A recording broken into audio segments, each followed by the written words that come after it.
Welcome back student. आज का हमारा टॉपिक है मेजर ऑफ डिस्पर्सन। उससे पहले वाले टॉपिक में हमने क्या किया था, मेजर ऑफ सेंट्रल टेंडेंसी, जिसमें हमने उसके डिफरेंट टाइप्स देखे थे, प्लस उनके कुछ हमने बेनिफिट्स देखे थे, कुछ उनकी लिमिटेशंस और उनसे रिलेटेड हमने कुछ क्वेश्चंस किए थे। तो आज के टॉपिक में हम क्या करने वाले हैं, मेरे 3 चीज़ें कवर करेंगे, range, inter quartile range and quartile range. तो सबसे पहले देखते हैं कि मेजर ऑफ डिस्पर्सन होता क्या है। तो आपका टॉपिक है measure of dispersion. Measure of dispersion. तो सबसे पहले देखते हैं कि होता क्या है। अब हमारे पास जो मेजर ऑफ सेंट्रल टेंडेंसी था, उसका मीनिंग क्या था कि पूरे डाटा को आप सिंगल वैल्यू से रिप्रेजेंट कर सकते हो। जैसे कि हमारे पास एक क्लास है, उस क्लास में हमने स्टूडेंट के मार्क्स का डाटा उठाया और उनका एवरेज मार्क्स सपोज एक बार के लिए 25 है। तो हम क्या मान के चल रहे थे कि हर एक बच्चे के मार्क्स कितने हैं, 25 है। लेकिन ऐसा नहीं होता है, मतलब ये सिंगल फिगर पूरा जो है सेक्शन के बारे में, पूरी क्लास के बारे में नहीं बता सकती, क्योंकि वहाँ पर कुछ बच्चे ऐसे होंगे जिनके हो सकता है 1 मार्क्स हो, कुछ ऐसे भी होंगे जिनके हो सकता है 2 मार्क्स हो। यानी जो ये पूरा का पूरा जो एवरेज है आपका पूरी सारी करेक्टरिस्टिक्स नहीं बता सकते हैं क्लास के। फॉर एग्जांपल हम एक एग्जांपल लेते हैं। 2 सेक्शन है हमारे पास, सपोज एक है सेक्शन ए, जिसमें स्टूडेंट के मार्क्स का डाटा है कुछ 18, 19, 22, 24 और 25, 26, 28, 31 और 32। ये सेक्शन ए है जहाँ पर इनके स्टूडेंट के मार्क्स का क्या है हमारे पास डाटा है। अब एक और सेक्शन है हमारे पास, 2 सेक्शन दिए हुए हैं, सेक्शन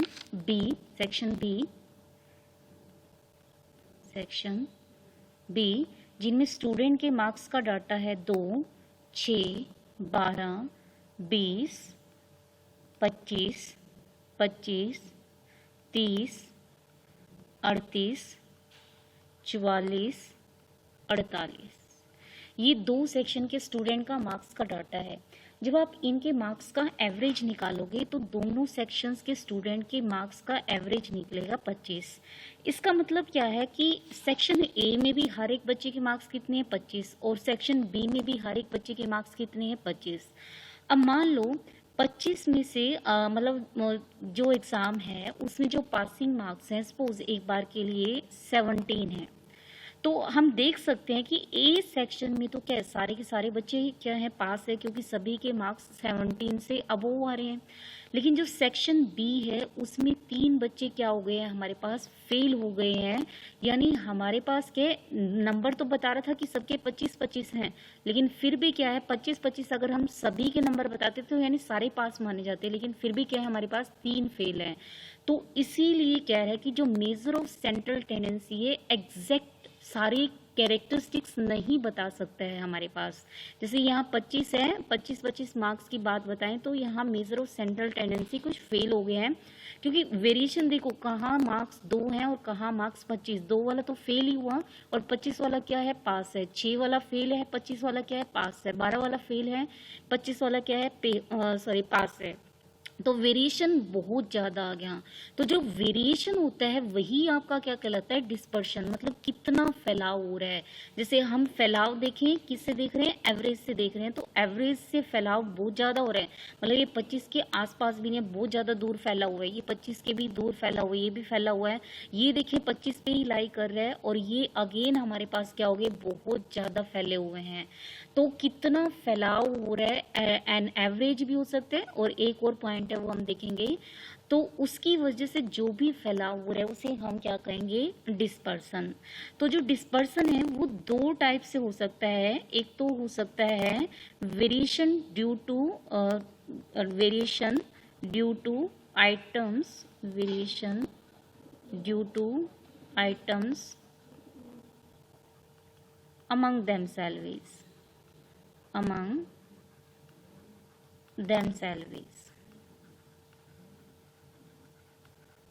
और जो दूसरा है हमारे पास वो है variations of items about central tendency, या अबाउट ए पॉइंट भी बोल सकते हो आप। मतलब क्या कह रहे हैं कि एक तो हो सकता है कि एलिमेंट के खुद की वजह से वेरिएशन आ रही हो, सेकंड क्या कह रहे हैं कि किसी पॉइंट की वजह से वेरिएशन आ रही हो। मतलब क्या है, समझते हैं। जैसे कि हमारे पास स्टूडेंट के मार्क्स का डाटा है, सपोज 5 स्टूडेंट है और सभी के मार्क्स 5-5 हैं, तो इनका एवरेज जब निकाला जाएगा, अर्थमेटिक मीन निकाला जाएगा, वो कितना आ रहा है, 5 आ रहा है।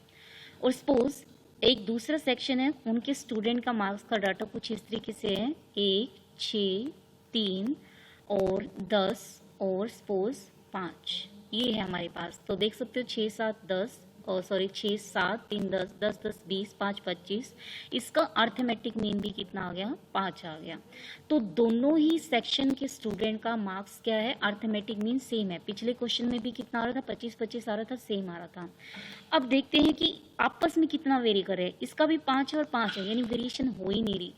5 है फिर 5 है, फिर से वेरिएशन नहीं है। 5 है फिर 5 है, वेरिएशन नहीं है। 5 है 5 है, वेरिएशन नहीं है। लेकिन यहाँ देखिए 1 से मार्क्स सीधे कहाँ चले गए, 6 पर चले गए, वेरिएशन आ गई।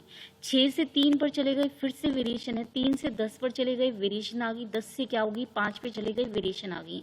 तो कहते हैं कि variation due to items among themselves, मतलब खुद से खुद की वेरिएशन देखिए। मतलब जो आइटम्स हैं, जो आपके एलिमेंट्स हैं, उनको आपस में कंपेयर किया। जैसे हमने 6 को 1 के साथ कंपेयर किया, 6 को 10 के साथ।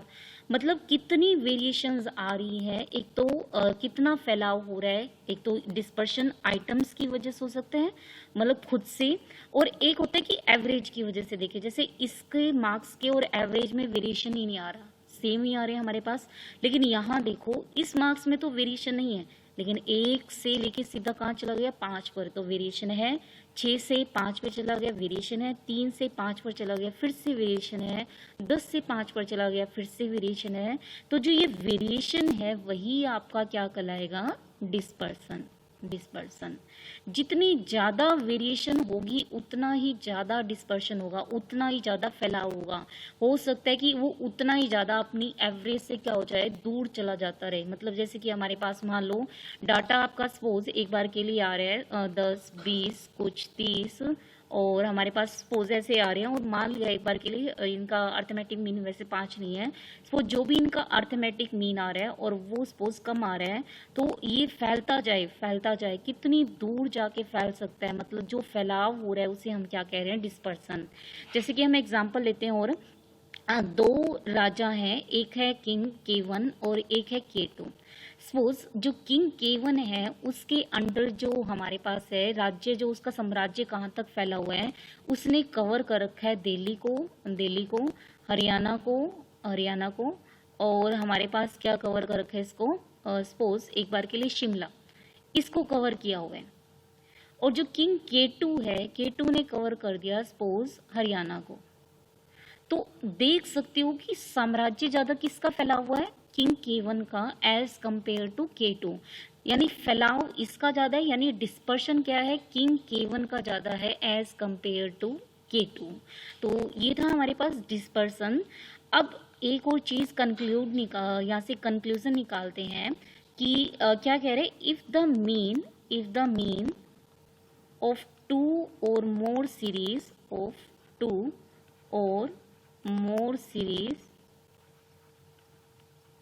are same,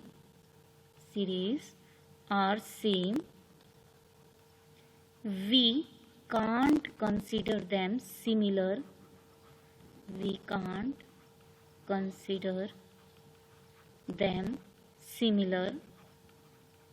क्या कह रहे हैं, अगर हमारे पास दो या दो से ज़्यादा सीरीज है, उनका मीन सेम है, तो हम ये नहीं कहेंगे कि दोनों सीरीज ही हमारे पास क्या सिमिलर हैं।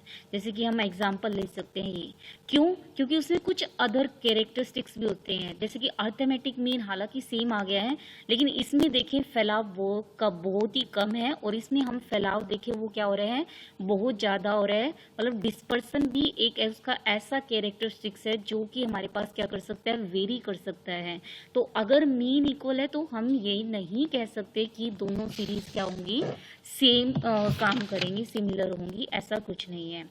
और एग्जाम्पल देखते हैं, जैसे कि आगे हम एक डायग्राम डिस्कस करेंगे नॉर्मल कर्व्स के लिए।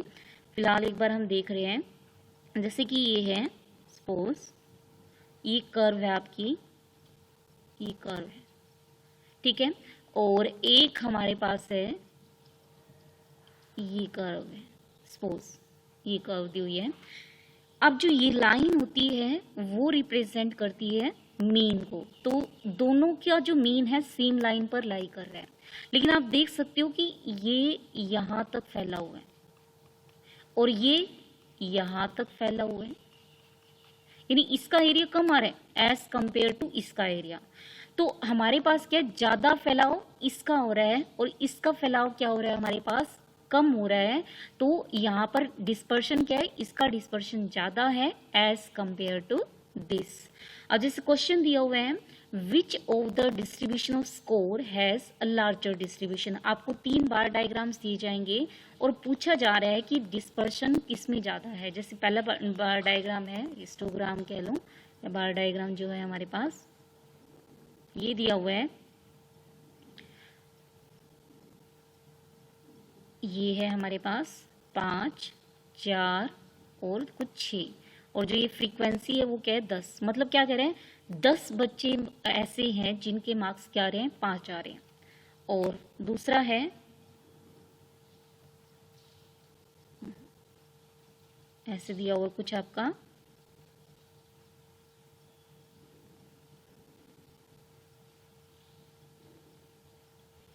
ये है 2, 6, 2, 4, 5, 6।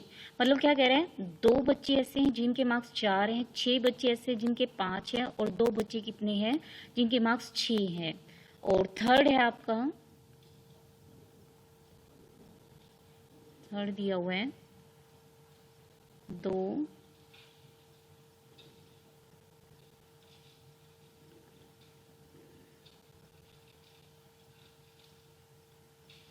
कुछ ये दिया हुआ है हमारे पास, ठीक है।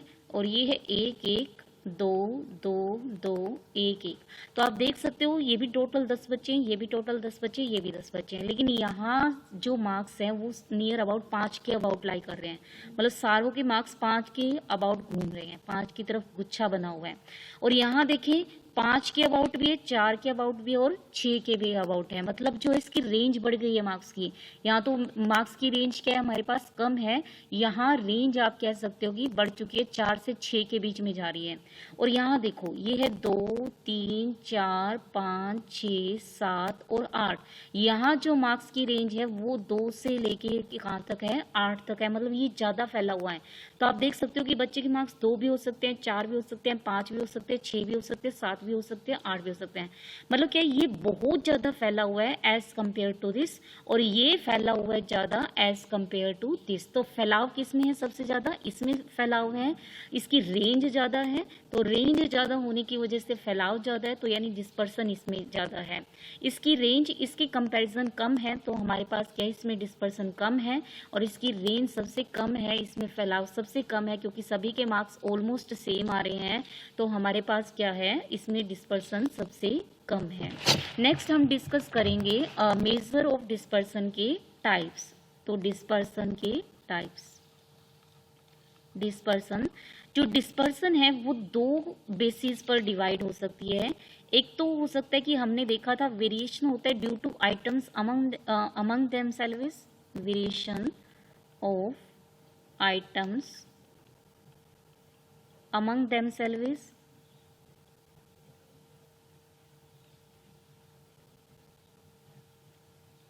और एक है अबाउट ए पॉइंट। ठीक है। जैसे आपस में हम देखें तो इस बेस पर डिस्पर्शन 3 टाइप के होते हैं। एक होता है रेंज,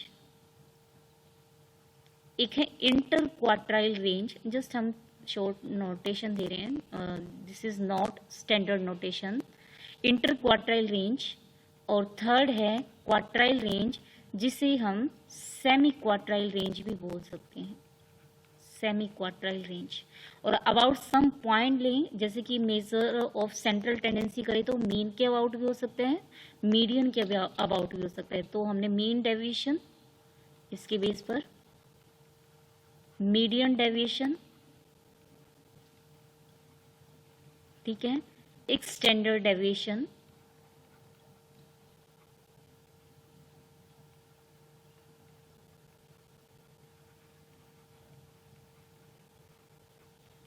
ये हो गया।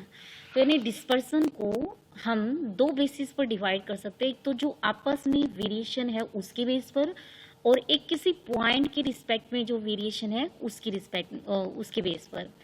अगर फर्स्ट के बेस पे देखें तो 3 टाइप का होता है dispersion, range, inter quartile range and quartile range, जिसे हम सेमी क्वार्टाइल रेंज बोल रहे हैं। और अबाउट सम पॉइंट देखें तो अबाउट मीन भी निकाल सकते हैं, अबाउट मीडियन भी निकाल सकते हैं, और एक है आपका स्टैंडर्ड डेविएशन। तो आज के हमारे टॉपिक में हम कवर करेंगे range, inter quartile range and quartile range, that is variation due to items among themselves. तो हमारे पास क्या है, सबसे पहले हम देखते हैं कि रेंज क्या होता है, रेंज क्या है। तो रेंज जो है वो हमारे पास होता है हाईएस्ट माइनस में लोएस्ट, हाईएस्ट माइनस लोएस्ट, ठीक है। आपको सबसे हाईएस्ट डाटा उठाना है और लोएस्ट डाटा उठाना है, और उसकी आपको क्या निकाल देनी है, रेंज निकाल देनी है। जितनी ज़्यादा रेंज होगी उतना ही ज़्यादा क्या होगा, फैलाव होगा। एक होते हैं coefficient of range, coefficient of range. Suppose highest minus lowest को हमने ऐसे लिख दिया एल माइनस में एस, मतलब लार्जेस्ट माइनस स्मॉलेस्ट। तो कोफिशिएंट ऑफ रेंज क्या होता है, लार्जेस्ट माइनस स्मॉलेस्ट अपॉन में लार्जेस्ट प्लस स्मॉलेस्ट।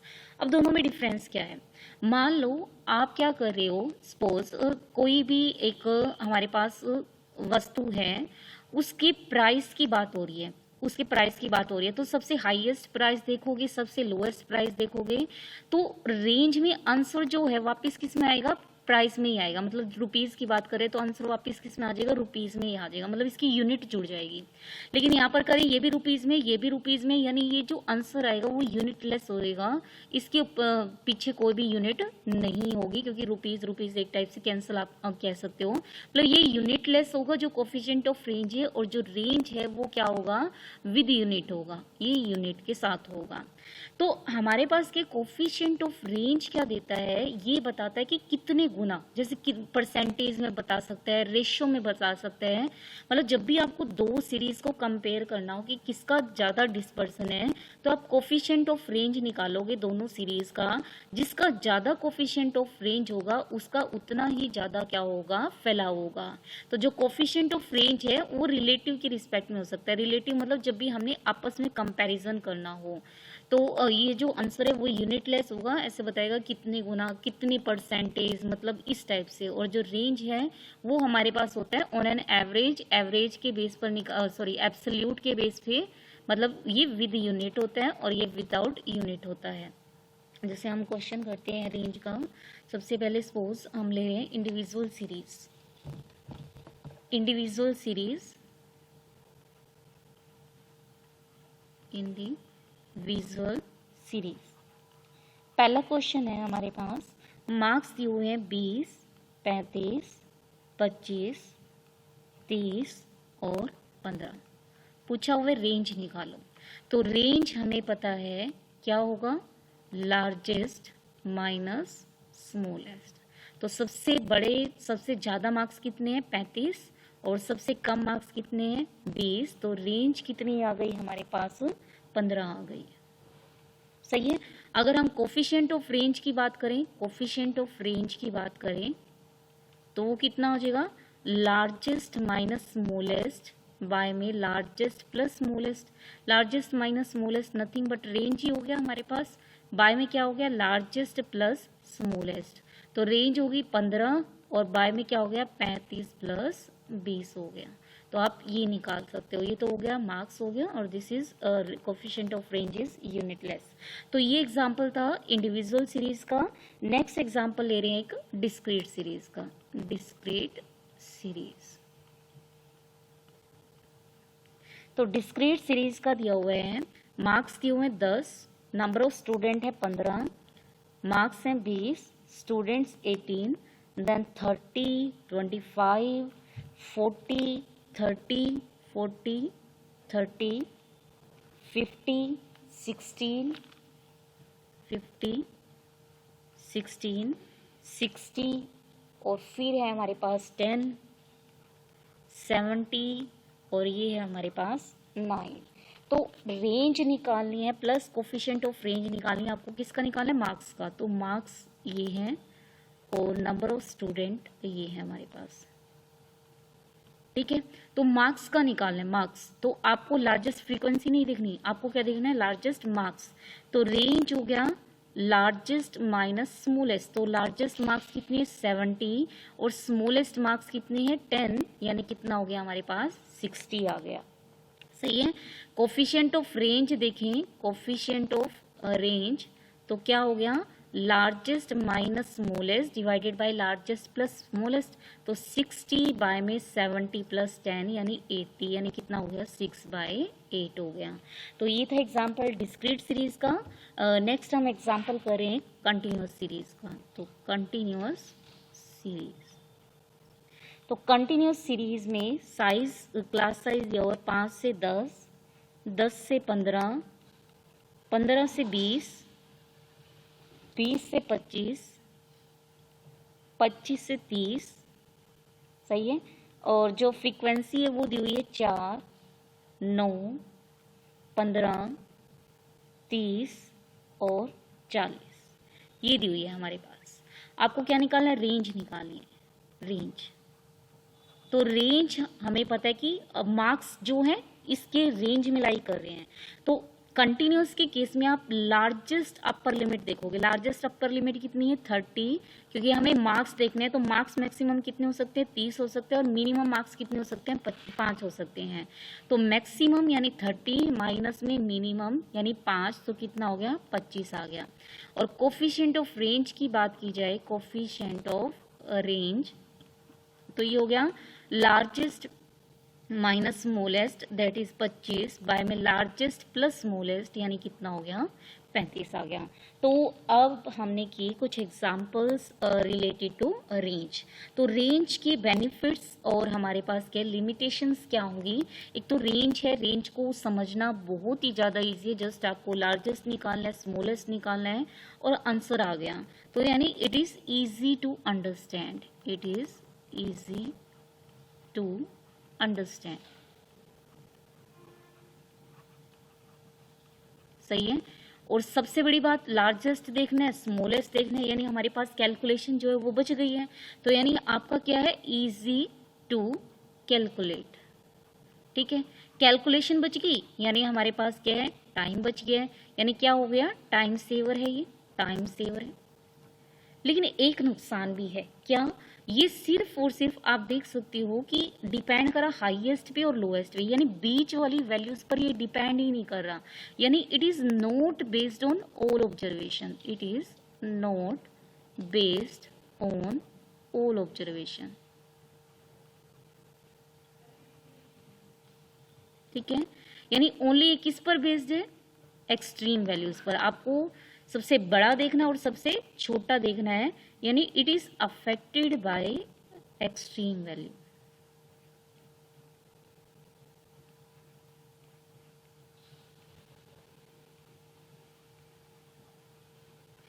तो हमारे पास ये था रेंज। अब नेक्स्ट है इंटर क्वार्टाइल रेंज। कुछ बेनिफिट मिलेगा, रेंज से बेटर आपका इंटर क्वार्टाइल रेंज होगा। तो नेक्स्ट है inter quartile range, inter quartile range. अब ये क्या होता है हमारे पास, इंटर क्वार्टाइल रेंज होता है Q3 माइनस Q1। Q3 क्या था, हमने पहले चैप्टर पढ़े थे, पार्टीशन वैल्यू है, क्वार्टाइल है, थर्ड क्वार्टाइल है, और ये आपका क्या है, फर्स्ट क्वार्टाइल है, जिसे हम लोअर भी बोल रहे थे और Q3 को हम अपर भी बोल रहे थे। Q1 Q3 का मीनिंग क्या था, दिस इज चौथा हिस्सा यानी n/4 था, और ये हमारे पास क्या था उसका, यानी ये 25% कवर कर रहा था, और ये कितना कवर कर रहा था, 75% कवर कर रहा था, तो यानी कितना था उसका 3 टाइम्स ऑफ n/4 का। यानी जैसे हम बात करें तो आपका कुछ ये था, Q2 जो था, जो कि मीडियन होता है, मीडियन क्या करता है, इक्वल पार्ट्स में डिवाइड करते हैं, यानी उसके लेफ्ट में भी 50% डाटा है और आपके जो राइट है उसके राइट में भी क्या है, 50% डाटा है। अब जो Q1 है, Q1 हमारे पास क्या है, कितना कवर कर रहा है, Q1 25% कवर कर रहा है, यानी ये कितना है, 25% है, और जो Q3 है वो कितना कवर कर रहा है, 75% कवर कर रहा है, यानी ये जो टोटल है वो कितना कवर कर रहा है, 75%। अब कहते हैं कि Q3 में से क्या घटा दो, Q1 घटा दो, यानी 75% में से 25% घटा दिया, तो ये जो बीच वाला है, बीच वाला पोर्शन जो है Q1 से Q3 के बीच में जो पोर्शन है, यानी कितना बच गया, 50% बच गया, तो ये इस 50% को क्या कर रहा है, कवर कर रहा है। तो इंटर क्वार्टाइल रेंज मतलब क्या है, it covers dispersion of middle 50% of middle 50% of the items of the series। ठीक है, तो यानी हमारे पास Q3 था 75% कवर कर रहा था, Q1 25 कर रहा था, तो Q3 में से Q1 घटा देंगे तो 50% आएगा, लेकिन 50% ऐसा नहीं है कि स्टार्टिंग से लेके 50% क्या है, बीच का है, जो Q1 और Q3 के बीच में होगा। तो ये हमारे पास क्या है, इंटर क्वार्टाइल रेंज है। सेम हमारे पास क्या है, इंटर क्वार्टाइल रेंज की हम एग्जाम्पल करेंगे फॉर इंडिविजुअल सीरीज के लिए, कंटिन्यूस सीरीज के लिए, और हम देखेंगे डिस्क्रीट सीरीज के लिए। तो सबसे पहले हम एग्जाम्पल लेते हैं इंडिविजुअल सीरीज का। हमने पहले सीखा हुआ है कि Q3 और Q1 कैसे निकालते हैं इंडिविजुअल सीरीज की, और how to calculate it for discrete series and then for continuous series. तो सबसे पहले हम एग्जाम्पल लेते हैं इंडिविजुअल का। तो क्या दिया हुआ है, 28, 18, 20, 24, 20, 24, 27, 30 और 15। याद हो, जब भी हमने मीडियन कहा था या पार्टीशन वैल्यूज कहा था, तो क्या कहा था कि सबसे पहले आपको उसे एक ऑर्डर देना पड़ेगा, आइदर इंक्रीजिंग ऑर्डर और डिक्रीजिंग ऑर्डर। तो सबसे पहले हम इसे एक ऑर्डर देते हैं, तो अरेंज करते हैं इंक्रीजिंग ऑर्डर में। 15, 15 के बाद आ गया 18, 18 के बाद आ गया 20, 20 के बाद कितना आ गया हमारे पास, 24, 24 के बाद आ गया 27, 27 के बाद आ गया 28, 28 के बाद आ गया 30। और याद हो हमारे पास Q1 जो है इंडिविजुअल सीरीज के लिए आप कैसे निकालते थे, n+1 में फोर्थ टर्म जो बच रही थी आफ्टर गिविंग इट ऑर्डर, जैसे कि n मतलब टोटल नंबर ऑफ टर्म्स थी, तो 3 और 3 6 और 1 7 होगी, तो 7 + 1 8 होगी, 8/4 यानी सेकेंड टर्म हो गई। तो सेकेंड टर्म कौन सी है, 18 है, यानी Q1 कितना आ गया हमारे पास, 18 हो गया।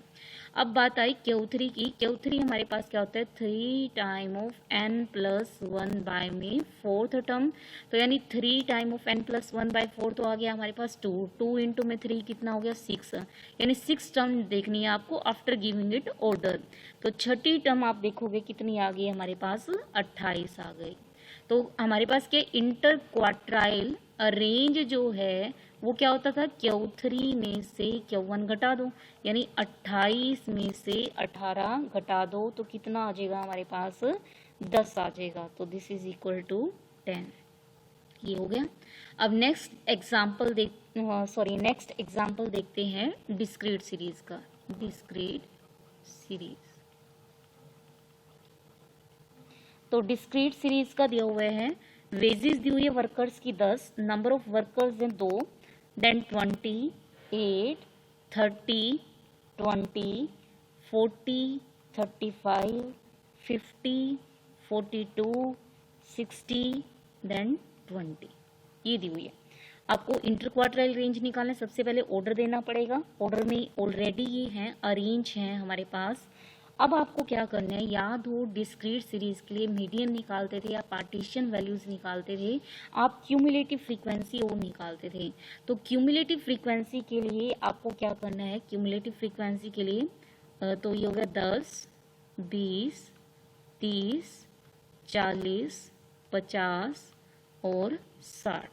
और हमारे पास क्या है, इनकी फ्रीक्वेंसी हम लिख सकते हैं, इनकी फ्रीक्वेंसी जो है वो कितनी आ गई, 2, 8, 20, 35, 42 और 20। ये है हमारे पास फ्रीक्वेंसी। ठीक है, अब हमें क्या चाहिए, क्यूमुलेटिव फ्रीक्वेंसी। तो क्यूमुलेटिव फ्रीक्वेंसी के लिए आप क्या करोगे, ये होगी 2, 2, 8, 10, 10, 20 हो गया आपका 30, 30 और 35 हो गया आपका 65, और 65 और 42 जो है वो आपका हो गया 107, और फिर 107 और 20 हो गया आपका 127।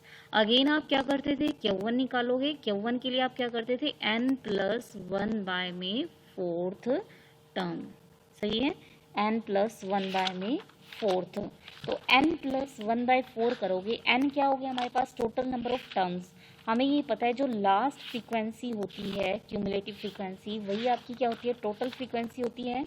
तो लास्ट फ्रीक्वेंसी आप देख सकते हो कितनी है हमारे पास, 127 है। तो 127 + 1 128 हो गया, 128 बाय में क्या हो गया हमारे पास 4, 128 बाय में 4 यानी कितना हो गया, 4 × 3 = 12, 4 दूनी 8 यानी 32th। तो 32th जो 30 से बड़ा है और 65 से क्या छोटा है, यानी नेक्स्ट जो वर्कर है 32 जो वर्कर है वो किस में काउंट होगा, 65 में काउंट होगा। तो यानी आपको उसके करेस्पॉन्डिंग क्या उठाना है, वैल्यू उठानी है, डाटा उठाना है। तो आपका Q1 कितना आ गया, Q1 आ गया आपका 40। सही है, और हमारे पास बारी आई Q3 की। Q3 की तो Q3 = 3 टाइम ऑफ n+1 में 4। तो कितना हो जाएगा, n+1/4 आ गया 32। तो 32 इंटू में 3 कितना हो गया आपका, आई थिंक 96 आ गया। तो 96 देखो क्यूमुलेटिव फ्रीक्वेंसी में 107 में काउंट होगा, यानी 50 आ गया। तो Q3 हो गया आपका 50 हो गया। तो इंटर क्वार्टाइल रेंज हम निकालेंगे। तो इंटर क्वार्टाइल रेंज कितनी होगी, 96 माइनस में 50 आई थिंक आ गई 46 आ गई। तो हमारे पास क्या है, ये था डिस्क्रीट सीरीज का। आप कैलकुलेशन देख सकते हो सकता है कि गलत हो जाए, सॉरी नोट 96, Q3 हमारे पास कितने 50, ये 96 टर्म थी।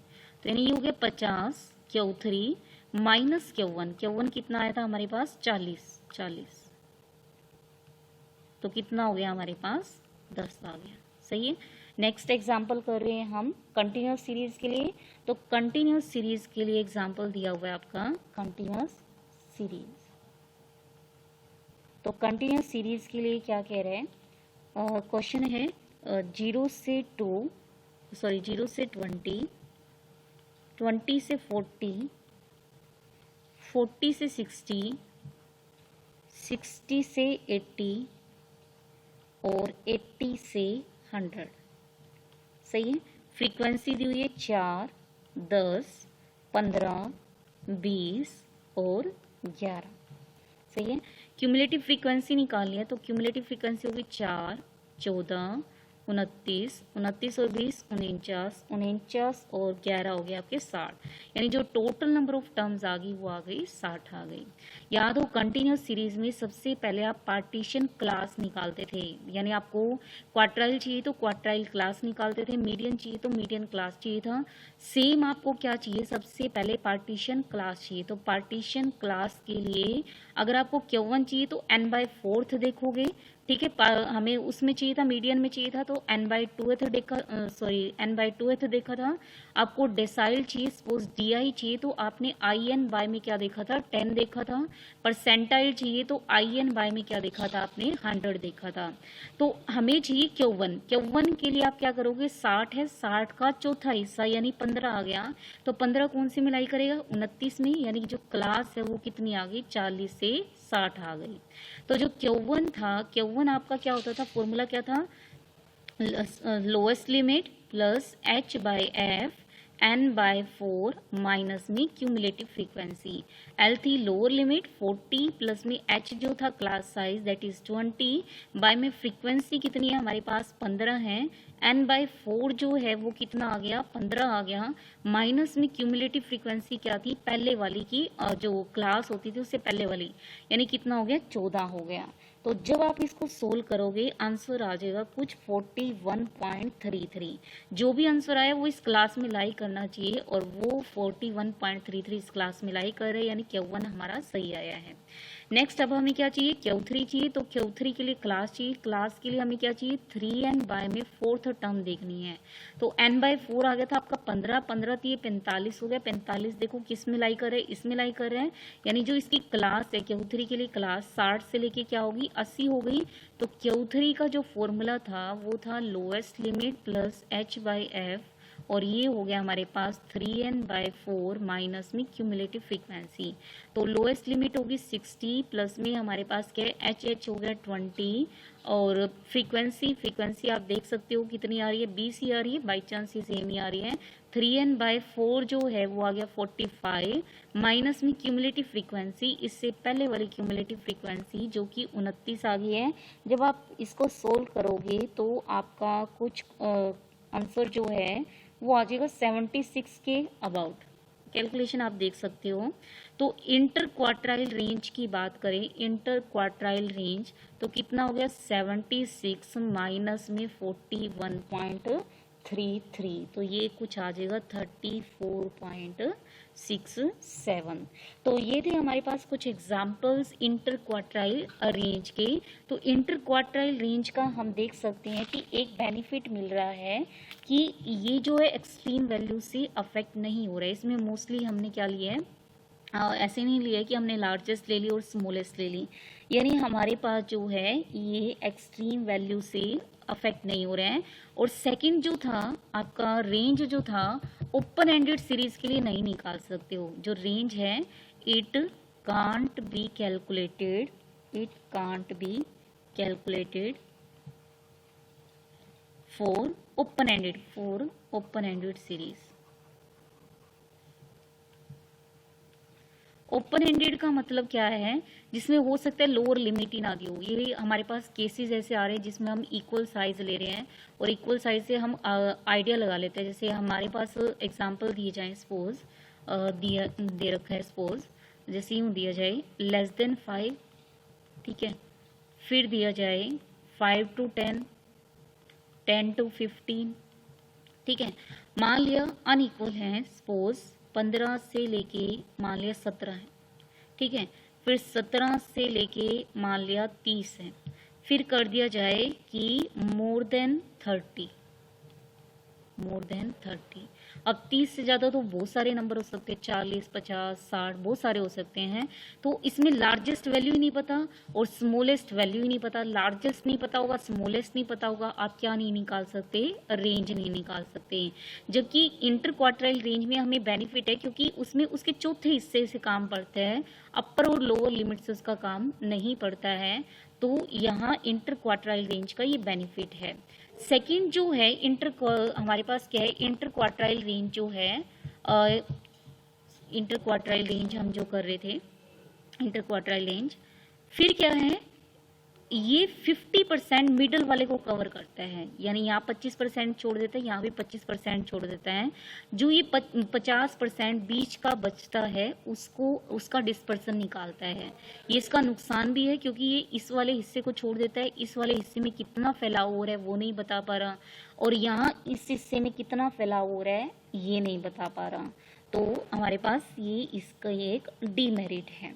Also it is not capable for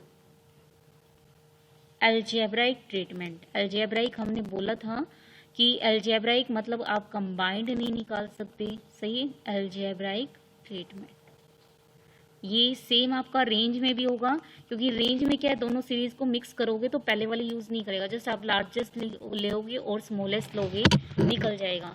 यानी ये रेंज में भी है और ये इंटर क्वार्टाइल रेंज में भी है। नेक्स्ट आ रहा है आपका सेमी क्वार्टाइल रेंज, या फिर जस्ट हम बोलें quartile range, sorry not semi quartile range, this is semi inter quartile range. क्योंकि सेमी इंटर क्वार्टाइल रेंज क्यों बोला है, क्योंकि इंटर क्वार्टाइल रेंज का आधा होता है। सेमी इंटर क्वार्टाइल रेंज कहो या क्वार्टाइल रेंज, हमने पहले ऊपर सेमी क्वार्टाइल रेंज किया है, आप सारी जगह ठीक कर सकते हो। This is semi inter quartile range या फिर क्वार्टाइल रेंज। ये जो होता है सेमी, जो इंटर क्वार्टाइल रेंज था Q3 माइनस Q1, उसका आधा होता है, यानी Q3 माइनस Q1 बाई 2। तो इजी है कैलकुलेट करना, जैसे कि हमने किया है। सपोज इंडिविजुअल सीरीज के लिए इंटर क्वार्टाइल रेंज कितना है 10, तो क्वार्टाइल रेंज कितना हो जाएगा 5 हो जाएगा, सिंपल है, ठीक है। और नेक्स्ट हमने एग्जांपल किया डिस्क्रीट सीरीज का। डिस्क्रीट सीरीज में हमारे पास इंटर क्वार्टाइल रेंज कितना आया 10 आया है, तो हमारे पास क्वार्टाइल रेंज कितना हो गया 5 आ गया, सही है। कंटिन्यूस सीरीज के केस में किया तो कितना हो गया, ये 34.67 आ गया, तो क्वार्टाइल रेंज कितना हो गया 34.67 हो गया। नेक्स्ट है हमारे पास coefficient of quartile range. Next is coefficient of quartile range.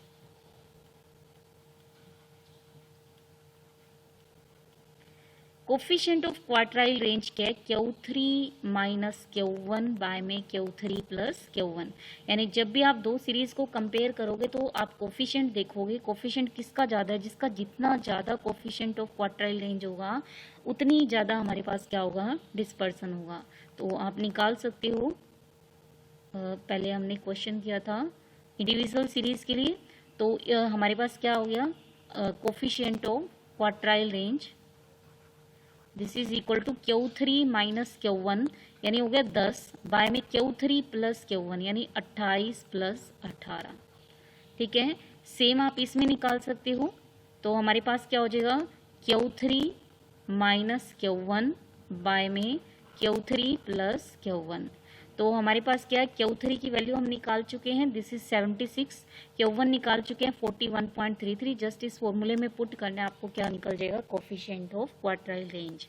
तो आज हमने जो है डिस्पर्सन का जो टाइप पढ़ा है on the basis of variation among the items itself पढ़ा है।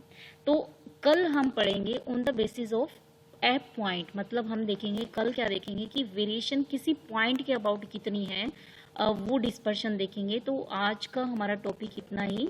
सो थैंक यू स्टूडेंट्स।